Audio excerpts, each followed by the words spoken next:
पेडणे बोगद्यामध्ये पाणी आल्यामुळे सध्या कोकण रेल्वेची वाहतूक या ठिकाणी ठप्प झालेली पाहायला मिळते। ह्याचा मोठा फटका जो आहे तो कोकण रेल्वेमधल्या प्रवाशांना बसलेला पाहायला मिळतोय। आपण सध्या कोचुवेली एक्सप्रेसमध्ये आहोत आणि या ठिकाणी एक फॅमिली आहे की त्यांना या ठिकाणी पुण्याला जायचं होतं, मात्र जवळपास 15 तास ते रत्नागिरी स्टेशनवरती या ठिकाणी अडकलेले पाहायला मिळतात। आपल्यासोबत ही फॅमिली आहे।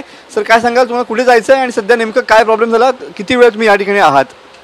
काल आमची एर्नाकुलम पुणे सुपरफास्ट एक्सप्रेस होती, परंतु रात्री आम्ही 8:15 वाजल्यापासून आज तागायत म्हणजे आत्तापर्यंत जवळजवळ 15 तास झाले इथं वेटिंगमध्ये आहोत। त्याच्यानंतर आम्ही स्टेशन मास्टरला जाऊन भेटल्यानंतर त्यांनी आमची विनंती ऐकून आम्हाला दुसऱ्या गाडीमध्ये ॲडजस्ट करून दिलं आणि आता पुन्हा आम्ही पुण्याच्या प्रवासाला निघालो। बरोबर आहे। आणि याच्यामुळे आम्हाला इतका त्रास झाला, आमच्या संग छोटं मुलं असल्यामुळं, इतकं पाऊस, छोटं मुलं असल्यामुळं खूप त्रास झाला, परंतु रेल्वे प्रशासनाने आता सध्या आमची तात्पुरती व्यवस्था केलेली आहे। बरोबर आहे। मॅडम, तुम्हाला काय सांगा, तुम्ही काय सांगाल, 15 तास तुम्ही स्टेशनवरती आहात? भरपूर हाल झाले आमचे। मुलगा होता, रात्री आमच्या पाऊस पण होता भरपूर चालू, रात्री भरपूर हाल झाले।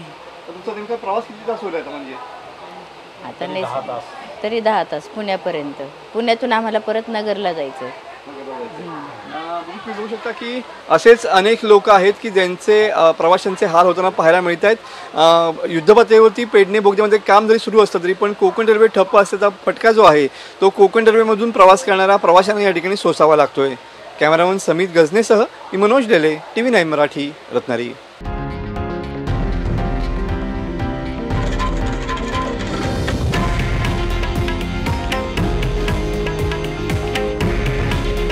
हे आहे देशातील नंबर 1 न्यूज नेटवर्क आणि आपण पाहत आहात TV9 मराठी। काळजी तुमची, हित महाराष्ट्राचं।